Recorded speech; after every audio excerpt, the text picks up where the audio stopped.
Hey yo, kembali lagi bersama saya dalam acara Fun Talk. Kali ini kita akan berbincang-bincang santai dengan Bung Brave terkait dengan peristiwa yang sedang viral saat ini, yakni konflik antara Rusia dan Ukraina. Oke, kita sedang berbincang dengan seorang guru sejarah di SMK Santa Familia, dan supaya kita tidak membuang waktu, kita langsung saja kepada pembahasan diskusi kita saat ini. Pertanyaan pertama buat Bung Brave. Kira-kira ini apa sebenarnya yang terjadi antara Rusia dan Ukraina? Oke, terima kasih Bung. Jadi terkait dengan konflik Rusia dengan Ukraina, ini sebetulnya memang ketegangan yang terjadi sebetulnya sudah mulai dari sejak tahun 2014 ya. Ya, itu sudah ada ketegangan dan memang di ketegangan itu memang ada perundingan antara ada perundingan antara Ukraina dan Rusia. Oke. Nah, sehingga tanpa disadari di tahun ini di pas tanggal 24 Februari ya, itu konflik dimulai kembali ya, yang menyebabkan pihak Rusia dan juga Ukraina. Tapi memang kalau mau melihat situasi yang ada, itu mungkin lebih kepada, ya kalau menurut catatan dari seorang dosen Unpad, dia mengatakan bahwa itu masalah politik. Masalah politik ya, lebih. Dia lebih ke masalah politik, pun juga ada masalah ekonomi juga. Karena kalau melihat sepintas bahwa antara Rusia dengan Ukraina, ya Rusia kayaknya lebih maju dari segi ekonomi. Ya, seperti itu. Iya. Dari segi budaya, ya barangkali mereka ibarat dengan Indonesia dengan Malaysia. Iya. Ada keserumpunan ya, dari budaya. Bahasa juga di Ukraina ada yang menggunakan bahasa Ukraina. Bahasa Rusia. Oke, ya. Ya. Baik, jadi itu tadi beberapa gambaran singkat dari Bung Brave tentang ketegangan antara Rusia dan Ukraina ini. Tapi ada satu yang menarik yang mungkin bisa saya kemukakan dan meminta tanggapan dari Bung Brave ini. Dari beberapa artikel yang saya sempat baca, ini kan seperti yang kita ketahui bersama, ini Ukraina merupakan negara pecahan dari Rusia pada awalnya. Nah, konflik yang terjadi sebetulnya di sini itu katakanlah ada campur tangan dari Amerika. Dalam hal ini Amerika beserta negara-negara NATO. Ya. Jadi dalam artikel tersebut saya sempat baca bahwa sebetulnya Rusia ini bukan memang berniat untuk perang dengan Ukraina, tetapi sikap dari Rusia ini merupakan sikap pertahanan. Nah, dari artikel tersebut juga dikatakan bahwa Ukraina sebetulnya sempat menjalin hubungan baik dengan Rusia pada pemerintahan presiden sebelumnya. Nanti pada pemerintahan presiden yang sekarang, yang dikatakan bahwa presiden yang sekarang itu lebih pro kepada negara Barat, Amerika beserta NATO, dan sikap tersebutlah yang menjadikan Presiden Putin ini gerah, katakanlah seperti itu, sehingga tidak menginginkan Ukraina ini bergabung dengan NATO. Lalu kira-kira pendapat Bung Brave ini seperti apa mengenai peristiwa ini? Ya, oke. Jadi berkaitan dengan peristiwa ini, ya memang berdasarkan sumber-sumber yang ada setelah dibaca di Sadur, memang ada pemahaman bahwa Rusia ya barangkali tidak mau untuk Ukraina itu bergabung dengan NATO. Ya. Betul.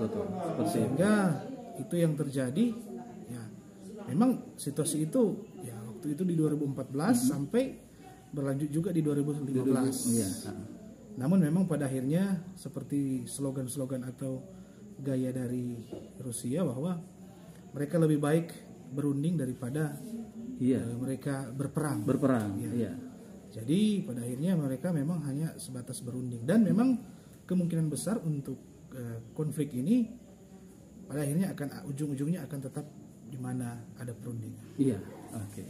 Jadi seperti itu, dan mungkin perlu kami meminta tanggapan dari Bung Brave ini terkait dengan sikap dari pemimpin negara Ukraina yang sekarang, yang katakanlah nanti pada kepemimpinan Presiden Ukraina yang sekarang baru ada niat untuk bergabung dengan NATO, di mana sebelum-sebelumnya katakanlah pemerintahan sebelumnya tidak ada niat untuk bergabung dengan NATO dan lebih bersahabat dengan Rusia. Lalu bagaimana kira-kira Bung Brave menanggapi tentang kepemimpinan dari seorang presiden Ukraina yang saat ini?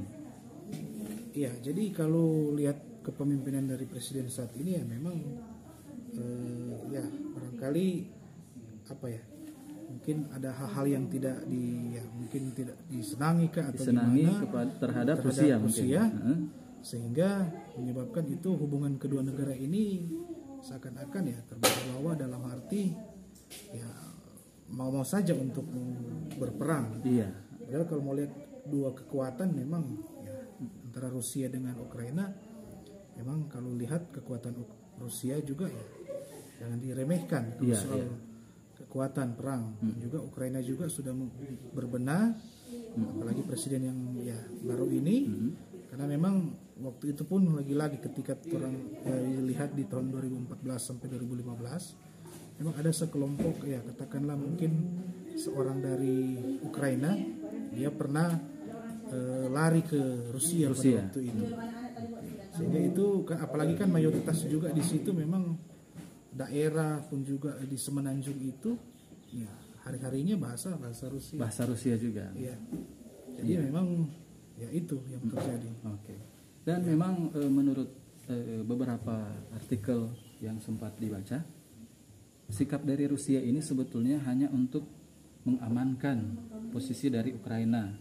Dalam artian sebetulnya Rusia menganggap Ukraina ini sebagai sahabat, seperti itu. Karena negara pecahan dari Uni Soviet pada waktu itu ya.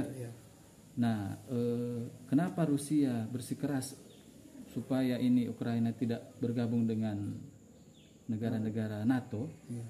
Ini sempat disampaikan bahwa akan mengancam pemerintahan negara Rusia, karena kita tahu bersama Ukraina ini merupakan negara terakhir yang berbatasan dengan negara-negara NATO, antara Rusia dengan negara-negara anggota NATO.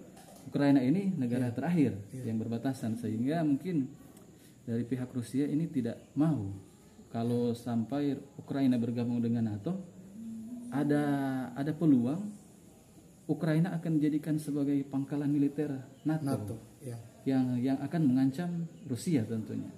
Jadi sebetulnya kita lihat Rusia mungkin juga bersikap sebagai sahabat dari Ukraina untuk tidak merelakan ini Ukraina bergabung dengan NATO ya, seperti itu. Ya, memang seperti itu. Memang Rusia memang berupaya untuk sebenarnya tidak mau untuk Ukraina mau bergabung dengan NATO. Ya. Terlebih ketika Ukraina bergabung dengan NATO, otomatis sudah ada campur tangan dari Amerika juga. Ya, jelas. Jadi itu yang merupakan akan menjadi ancaman bagi Rusia. Negara NATO kan Amerika, mereka itu yang kan otomatis masuk dan akan terlibat dalam hubungan antara Rusia dan lagi-lagi yang seperti yang disampaikan, pasti antara Rusia dengan Ukraina pasti mungkin kita tunggu saja. Barangkali dalam beberapa hari ke depan akan ada perundingan. Karena benar. Gaya Rusia kan bukan untuk berperang, tetapi lebih kepada perdamaian. Oke. Jadi kita tunggu saja, itu juga menjadi harapan kita bersama supaya tidak terjadi peperangan. Karena nantinya kalau akan terjadi peperangan ya jelas berdampak di negara-negara yang walaupun bukan anggota NATO dan juga negara-negara lainnya. Termasuk negara kita juga ya. Mungkin meskipun kita tidak ikut campur, tidak campur tangan dengan konflik tersebut, tapi akan ada efek juga untuk Iya, negara ada kita efek. nanti. Karena banyak juga warga negara yang tinggal di Ukraina. Ukraina. Ya, jadi akan sangat berdampak Oh, terhadap keberadaan negara-negara yang ada. Iya. Ya. Oke. Jadi ya mungkin seperti itu. Seperti itu. Terkait dengan Baik. Jadi demikian kita sudah diskusi singkat berbincang-bincang dengan Bung Grave mengenai konflik yang ada di Ukraina dan Rusia, dan seperti yang menjadi harapan kita bersama supaya konflik ini segera berakhir dengan jalan perdamaian dengan adanya perundingan antara kedua negara. Jadi itu merupakan harapan kita bersama. Sekian dulu untuk program acara kita pada saat ini, Fun Talk, dan sampai jumpa di acara berikutnya. ya, oke.